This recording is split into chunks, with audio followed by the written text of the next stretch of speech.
गुरुर्ब्रह्मा गुरुर्विष्णू गुरुर्देव महेश्वर गुरुर्साक्षात् परब्रह्म तस्मै श्री गुरुवे नमः।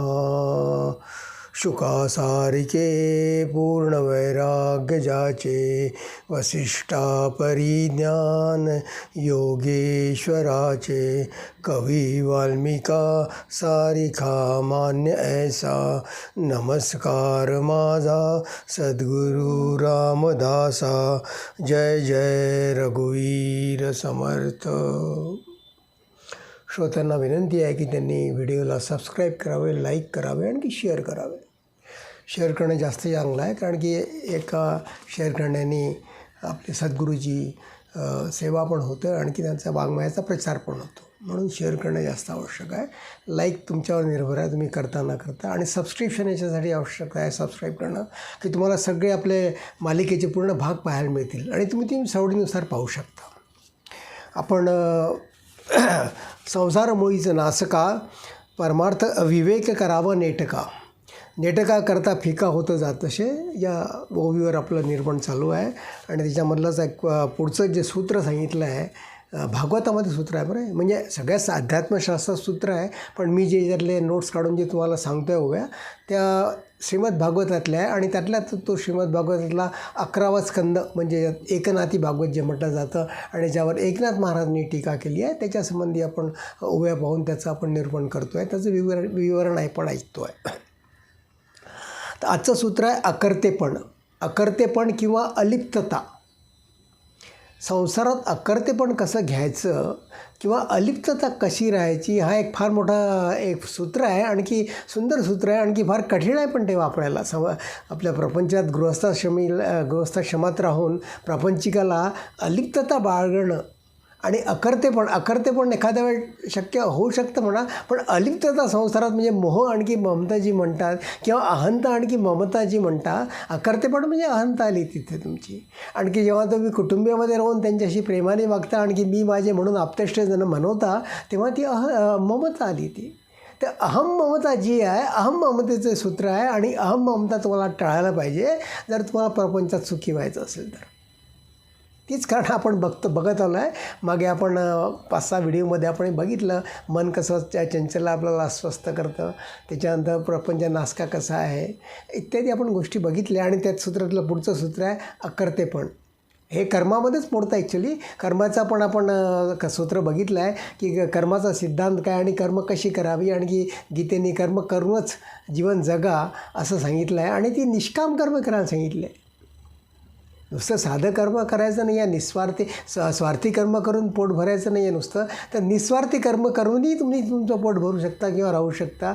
म्हणून त्यातलं निस्वार्थी कर्म निस्पृहानी जगा असं म्हणतात ते, आणि त्याला निष्काम कर्म म्हटले जातात। त्याचं जे पुढचं सूत्र आहे अकर्तेपण। अकर्तेपण किंवा अलिप्तता कशी आपण पाळायची आपण हे नाथ महाराजांनी ज्यात सांगितलं आहे। आपण पहिले बघू की अकर्तता किंवा अलिप्तता कशी आहे। त्यांनी जे वर्णन केलं आहे नाथ महाराजांनी, तर अलिप्तता जर तुम्ही पाळली किंवा अकर्तेपण जर तुम्ही स्वतःकडे ठेवलं किंवा कर्तेपण देवाजवळ दिलं, किंवा त्याला देवाला जर परमेश्वराला जर तुम्ही कर्माध्यक्ष बनवलं, तर तुमचे बरेचसे दुःख कमी होऊ शकतात।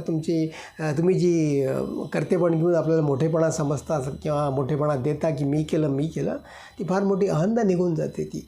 तर याच्यामध्ये 11व्या स्कंदामध्ये जे नाथ महाराजांनी अलिप्तता किंवा अकर्तेपण सांगितले आहे, त्याच्या काही ओव्या आहे। कशा असायला पाहिजे अलिप्तता। जळी सविता प्रतिबिंबला परी तो नाही ओला झाला। म्हणजे सूर्याचं प्रतिबिंब हे जलाशयामध्ये किंवा नदीमध्ये किंवा भांड्यामध्ये पडतं, परी तो नाही ओला झाला, पण त्याचं प्रतिबिंब ओलं होत नाही, मूळ प्रतिबिंब तिकडेच राहतं। तसंच आपलं मूळ प्रतिबिंब जे आहे, हे मूळ प्रतिबिंब त्या देहापासून किंवा देहाच्या कर्मापासून आपलं अलिप्त असतो आपण। तर मूळ प्रतिबिंब जसं ओलं होत नाही सूर्याचं, आणि प्रतिबिंबसुद्धा ओलं पाण्यात जरी पडलं किंवा तुम्ही जीवाभावाने जरी प्रपंचात राहिले, तर तुम्हाला त्याचा कर्माचा लेप नको। म्हणून असं म्हटलं आहे जळी सविता प्रतिबिंबला, म्हणजे सूर्याचं प्रतिबिंब पाण्यात पडलं आहे, पण तो सूर्याचं प्रतिबिंब ओलं झालं नाही आहे, तसंच त्याचं प्रतिबिंब किंवा त्याचा अंश तुमच्या देहात किंवा जीवात्म्यामध्ये आहे, पण तुम्ही त्याचा विटाळ नका म्हणून घ्या प्रपंचावर विषयासक्त होऊन किंवा प्रपंच करताना त्याचा तुम्ही विटाळ नाही म्हणायला पाहिजे त्याचा. परी तो नाही ओला झाला. तो ओला झाला नाही म्हणजे त्यात तो आसक्त झाला नाही किंवा त्यांनी ओला झाला नाही म्हणजे आपल्याला जरी लागू केलं हा जर सूत्र, तर आपण असं म्हणू की तरी ते ओला नाही झाला म्हणजे तुम्ही प्रपंचात आसक्त नका हो. तुम्ही प्रपंचापासून अलिप्तता ठेवा, निरहंकाराने तुम्ही प्रपंच करा असा त्याचा अर्थ होतो. तैसे स्त्रीसंगे प्रजा व्याला, तैसे स्त्रीसंगे प्रजा व्याला नाही मुकला ब्रह्मचर्या. फार सुंदर होऊया बरं. स्त्रीसंगे प्रपंच प्रजा व्याला म्हणजे तुम्ही स्त्रीबरोबर लग्न करून तुम्ही प्रपंच साधता, संसार करता, तुमचा संसार वाढतो, मुलं बाळ होतात, वंश वाढतो तुमचा. नाही मुकला ब्रह्मचर्या.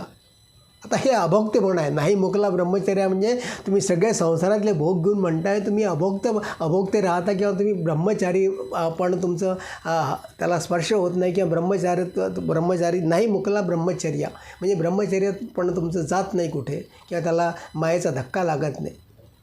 हे कर्तेपण आणि अभोक्तेपण जे आहे ना, मग्नात महाराजांनी फार सुंदर समजून सांगितलं इथे. तेच आपण बघू की कर्तेपण कसं आहे. पण अलिप्तता ही अशी सांगितली आहे की सूर्य जरी प्रतिबिंबाला पाण्यामध्ये तरी तो ओला नाही झाला, अशी आपली अलिप्तता पाहिजे संसारामध्ये. दुसरं म्हणतात आहे तैसा मुक्त असोनी संसारी. आता मुक्त किंवा अलिप्त माणूस जो असतो त्याला मुक्त म्हटलं जातं. संसारी असून तो मुक्त भावाने राहत असतो, त्याला कुठल्या मायेचाच प्रश्न नसतो म्हणून तो मुक्त आहे. तो तैसा मुक्त असोनी संसारी संसार व्यवहार सर्व करी. तुम्ही संसारात राहता, संसाराचे सगळे व्यवहार करता तुम्ही, परी संसार दोषो अंगावरी तिळभरी लागे ना. तरी पण संसाराचा दोष, कर्म केल्याचा दोष किंवा विषयासक्ती जी तुम्ही भोगली आहे किंवा विषय जे तुम्ही भोगले आहे त्याचा दोष तुम्हाला लागायला नको. परी संसार दोषो अंगावरी तिळभरही लागे ना. ते तिळभरी त्याचा दोष तुम्हाला लागायला नको, अशी तुमची अलिप्तता पाहिजे. परत वास्तविक ओवी फार सुंदर ओवी आहे. तैसा मुक्त असोनी संसारी. मुक्त हा कसा असतो, संसारी कसा असतो सांगताय. संसार व्यवहार सर्व करी म्हणजे संसारातले व्यवहार सगळे करतो, नित्यकर्म करतो, देवपूजा करतो, प्रपंचातली कामं करतो, पण त्याचा मळ त्याचा लागत नाही. त्याला मळ लागत नाही म्हणजे त्याने तो दोष त्याला लागत नाही त्याचा. परी संसार दोषो अंगावरी तिळभरी लागे ना.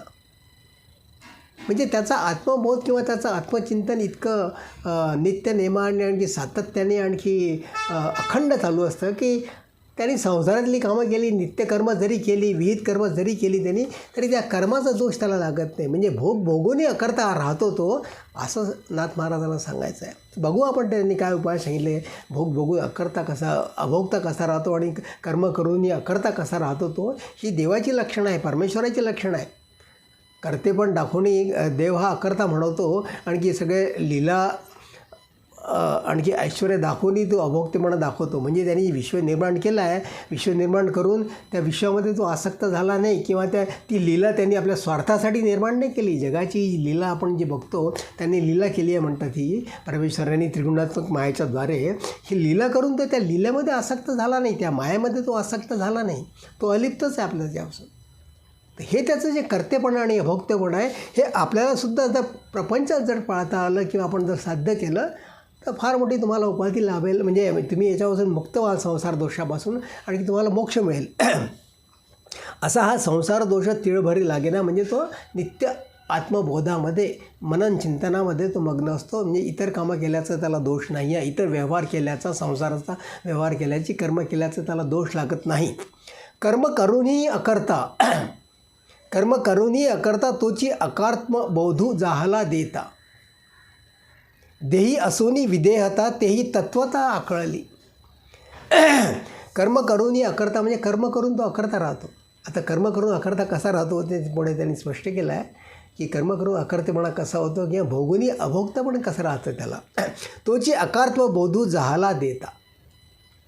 त्याला जो आत्मबोध झाला आहे ते आत्मबोधाने तो अकर्तेचा किंवा अभोक्तेचा बोध त्याला जो मिळाला आहे त्याच्यामुळे तो अलिप्त आणि निरहंकारी किंवा कर्ता अभोक्ता राहतो तो. देही असोनी विदेहता म्हणजे ही देहात असून जे तुम्ही नित्यकर्म करता, सगळे करता आणि त्याचा तुम्हाला भोग लागत नाही किंवा त्याचा तुम्हाला दोष लागत नाही तुम्हाला, तर देही असूनही विधेयता, म्हणजे याला म्हणतात देही असूनही तुम्ही विदेहाने राहता किंवा देहात असून देहापासून अलग राहता, म्हणजे तुम्हाला आत्म्याचा बोध झालेला आहे. हेही तत्वता आकळली, हे तुम्हाला तत्वता समजलं आहे, आत्मतत्व समजलं आहे आणि ते तत्व समजल्यामुळे तुम्हाला आत्म्याचा बोध झाला आहे असं त्यांचं सांगायचं आहे. तो बोधू आकळता मनी मन मुकले मनपण. हा जर आत्मबोध किंवा स्वस्वरूपाचं दर्शन जर तुम्हाला झालं तर तो बोध आकळता मन मुकले मनपण, म्हणजे तुमचं मनाचं मन पण जातं, विरतं आणि मनाचा जो स्वभाव आहे तुमचा कल्पना संकल्प विकल्प करायचा, निरनिळ्या कल्पना करायच्या, तर मनाचं मन पण हे जातं हे.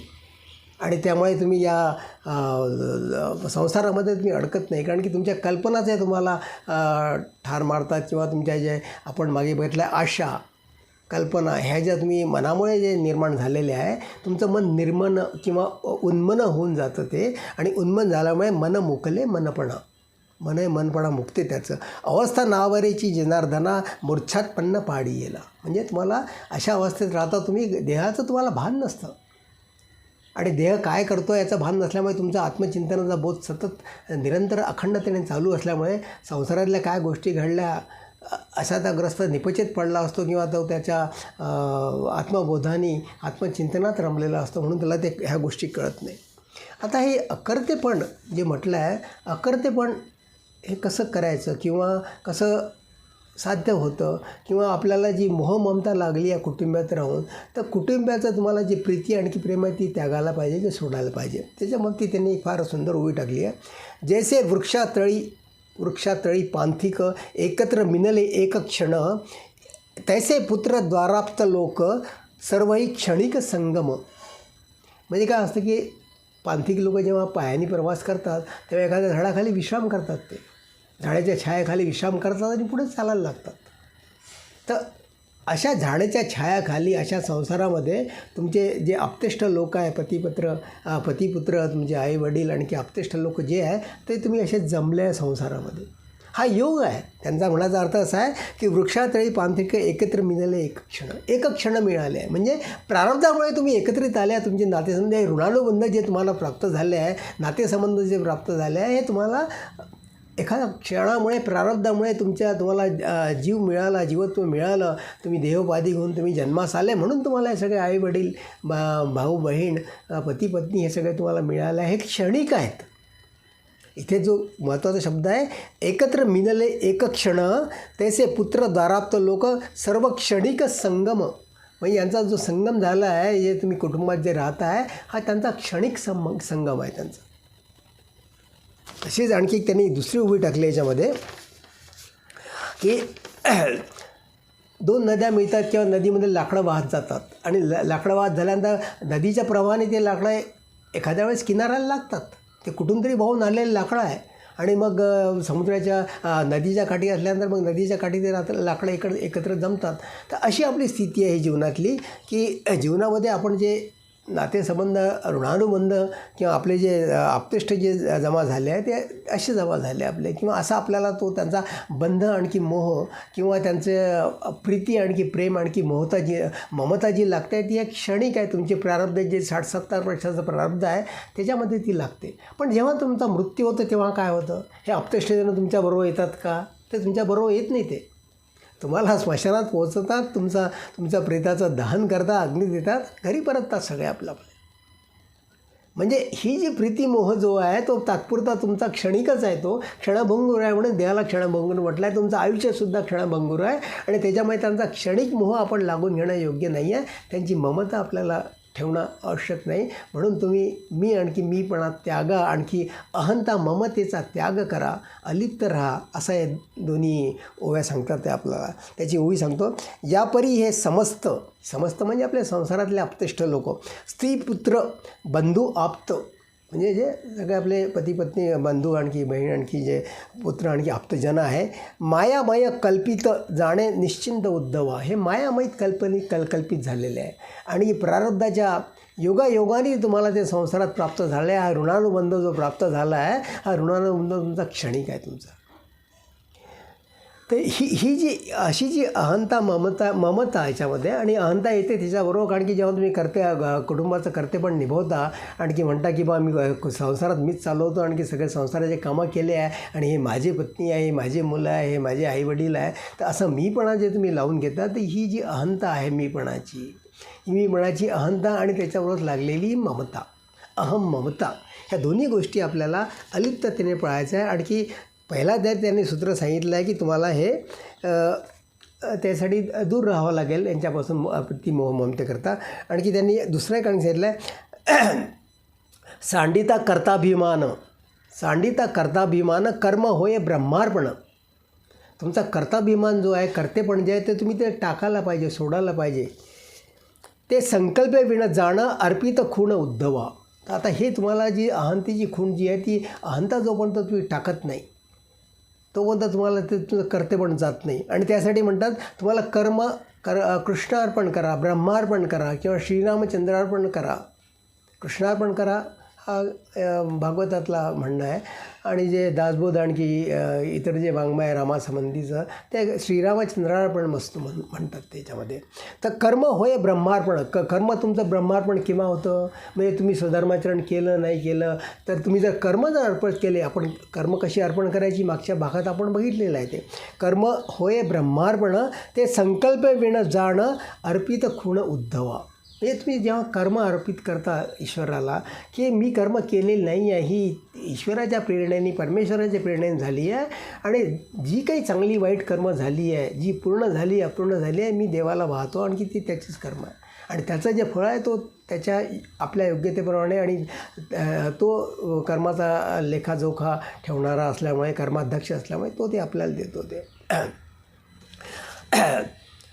तर संकल्प न जाणं अर्पिता खूण. आता त्याच्यामुळे अकर्तेपण जे आहे, किंवा कर्तेपण जे आहे, ते सोडायला पाहिजे आपण. म्हणून त्यांचा दुसरी गोवी आहे, कर्ता दोष अहंतेच्या माथा. कर्ता दोष अहंतेच्या माथा, ते जो नातळे देह अहंता. म्हणजे त्यांनी देह अहंतेला स्पर्श नाही केला, कारण की तुम्ही देह अहंतेला स्पर्श केला तर तुम्हाला कर्तेपण येतं, आणि कर्तेपणाचा दोष लागतो. म्हणून म्हणतात ते कर्ता दोष अहंतेच्या माथा, ते जो नातळे देह अहंता, म्हणजे जो देह अहंतेला स्पर्श करत नाही, त्याच्या अंगी कर्म करताना मी केला आहे असा त्याचा अहंकार त्यांना निर्माण होत नाही. तोची कर्म करूनी अकर्ता भोगूनी अभोगता तोची एक. म्हणजे असा जो निरंकाराने जो कर्म करतो तोच कर्म करून अकर्ता म्हणवतो. म्हणजे तुम्ही कर्म करताना कर्मातलं अहंकारपद किंवा अहंकार तुम्ही टाकून द्या, आणि त्याच्याबरोबर फलेच्छा पण टाकून द्या. अहंकार आणखी फलेच्छा जर तुम्ही कर्मातून वजा केली किंवा काढून टाकली तर तुम्हाला तुमची कर्म हे निष्काम होतात कर्म, आणि ती कर्म निष्काम झालेली कर्म देवाला व्हायची नंतर. असं एक कृष्णार्पण आहे ते. म्हणून तो म्हणतो मग तिथे काय होतं की तुमचं कर्तेपण नसल्यामुळे, फलेच्छा पण नसल्यामुळे, फलेच्छारहित कर्म केली असल्यामुळे ती निष्काम कर्म झाली, आणि त्याच्यामुळे काय झालं आहे, तुम्हाला निष्काम कर्म झाल्यामुळे तुम्हाला ती कर्म अंत किंवा अहंकार लागत नाही, तुम्हाला त्याच्यामध्ये अहंता लागत नाही. तोची कर्म करूनी अकर्ता भोगूनी अभोगता. जिथे कर्तेपण नाही आहे तिथे तुमचं अकर्तेपण होऊन जातं ते, आणि अकर्तेपण झालं तुमचं की मग अभोगतेपण पण त्याला लागून येतं. म्हणजे जिथे कर्तेपण नाही तिथे भोगतेपण कसं राहील तिथे. म्हणजे जिथे तुम्ही कर्तेपण घेतलं तिथे भोगतेपण त्याच्याबरोबरच येतं, कर्त्याबरोबर भोगतेपण येतं असं म्हणतात ते. म्हणजे तुम्ही जर कर्तेपण जर टाकलं तर भोगतेपणही तुम्ही टाकलं असा त्याचा अर्थ होतो. म्हणून म्हणतात की तेची कर्म करूनी अकर्ता भोगूनी अभोगता तोची एक. म्हणजे आता दोन्ही जे अहंता ममता टाकण्याचे जे सूत्र सांगितले इथे एकनाथ महाराजांनी, ते असे सांगितले आहे की तुम्ही कर्मामधली अहंता वजा करा, त्यातून अहंता ठेवू नका. कर्म करताना ईश्वराचं स्मरण करा, ईश्वराच्या प्रेरणेने कर्म केला असा तुम्ही अर्थ ठरा. आणखी ती कर्म केल्यानंतर त्यातून फलेच्छा वजा करा. तुम्ही फलेच्छा नका ठेवू की मला काहीतरी फळ प्राप्त झालं पाहिजे म्हणून मी कर्म करतो, हा तुमचा स्वार्थ बरोबर नाही तिथे. आणि जेव्हा तुम्ही अशी निष्काम कर्म करता आणि ती कर्म निष्काम केलेली जेव्हा वाहता, हे दुसरं सूत्र आहे त्याच्याबरोबर, ईश्वर प्राणी धानाद्वा म्हटलं आहे आपण त्याला मागच्या याच्यामध्ये. तर इथे कर्म अर्पण करा किंवा कर्म कृष्णार्पण करा असे म्हणतात. म्हणून तुम्हाला अकर्तेपण आणि अभोक्तेपणे तुम्हाला साधता येईल याच्यावर आहे. ते तुम्हाला प्रत्येक कर्म करताना साधायचं आहे असं त्यांना सांगायचं आहे. ऐसे ऐसे ऐसेनी विवेकवंता असा जर तुम्ही विवेक केला, निरंकारीपणाचा किंवा अभोक्तेपणाचा किंवा तुम्ही कृष्णार्पण करण्याचा विवेक केला किंवा फलरहित कर्म केले तुम्ही, फलेच्छारहित कर्म केले तुम्ही, तर ऐसेनी विवेकवंता असा जर तुम्ही विवेक प्रपंचामध्ये केला, कदा न बाधी मोह ममता. नारद महाराजांचं वचन आहे हे. ऐसेनी विवेकवंता कदा न बाधी मोह ममता. तुम्हाला कधी मोह ममता तुम्हाला स्पर्श करणार नाही. तुम्हाला अभोक्तेपणा आणि अकर्तेपणे साधेल तुम्हाला प्रपंचात राहून. अतिथीच्या घरी सर्वता अनासक्तता गृहवासी. किती याच्यातमध्ये काय आहे, अतिथीच्या घरी सर्वता.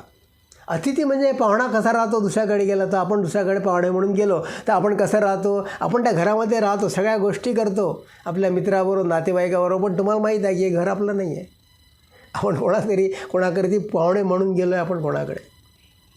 आणि त्याच्यामुळे आपलं जे राहणं असतं तिथे हे पाहुण्यासारखं राहणं असतं त्यांच्याकडे. अतिथीच्या परिसर्वता म्हणजे अतिथीसारखं तुम्ही राहता तिथे, पाहुण्यासारखं राहता. ते पाहुणे पण ते अतिथी पण तुम्ही स्वगृही तुम्ही करा असं त्यांना सांगायचं आहे. अनासक्तता गृहवासी असं करायला पाहिजे.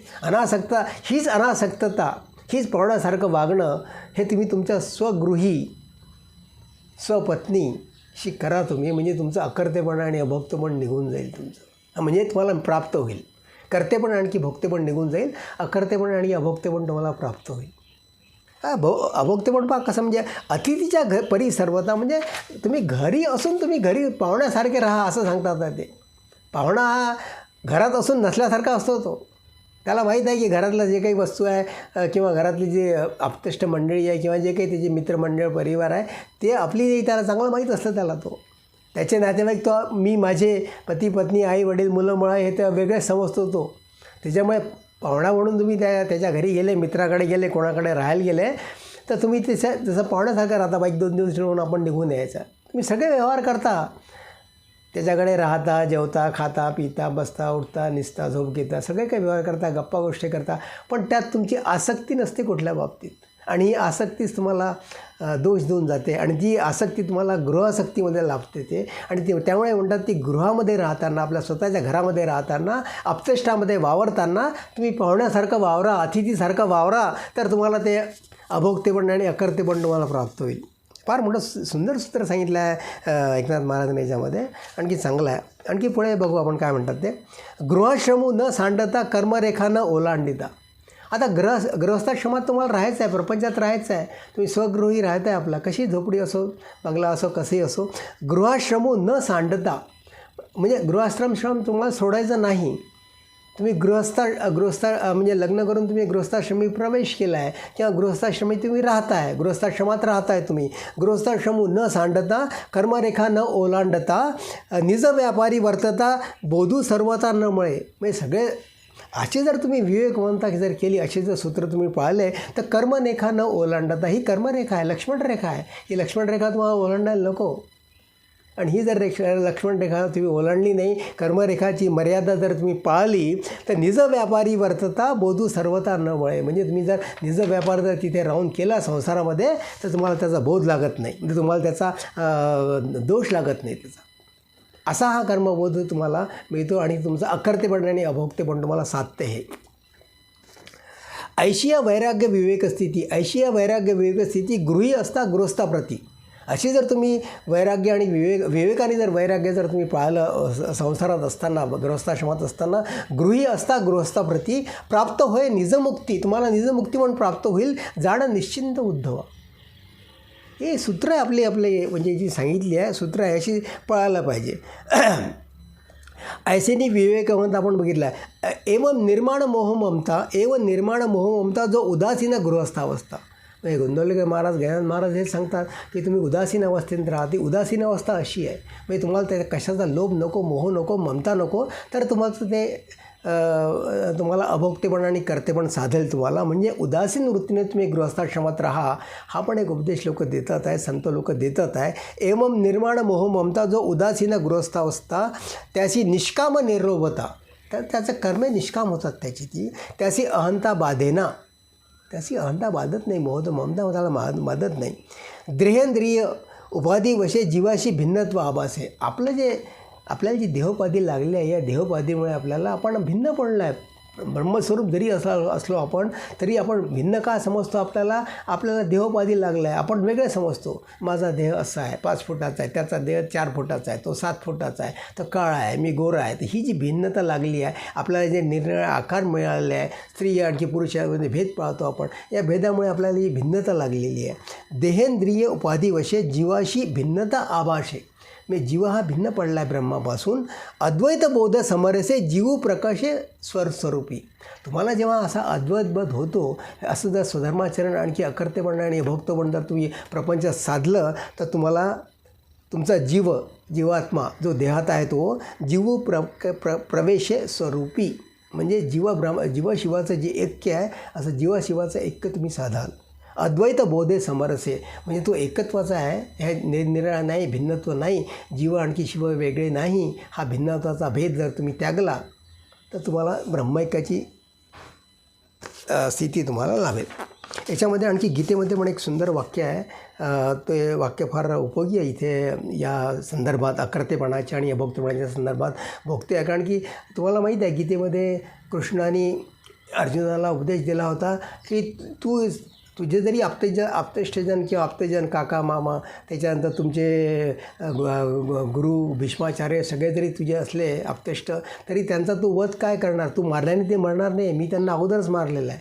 म्हणजे तू युद्ध करून जरी त्यांना मारलं तरी त्याचं पाप तुला लागणार नाही, असं कृष्ण सांगतो. म्हणजे हे अभोक्तेपण किंवा अकर्तेपण कसं येतं हे एका श्लोकामध्ये गीतेत सांगितलं आहे. आणि तो श्लोक आहे 18व्या अध्यायातला 17वा श्लोक आहे. 18व्या अध्यायातल्या 17व्या श्लोकामध्ये 2 वाक्य किंवा 2 संस्कृत शब्द फार महत्त्वाचे आहे.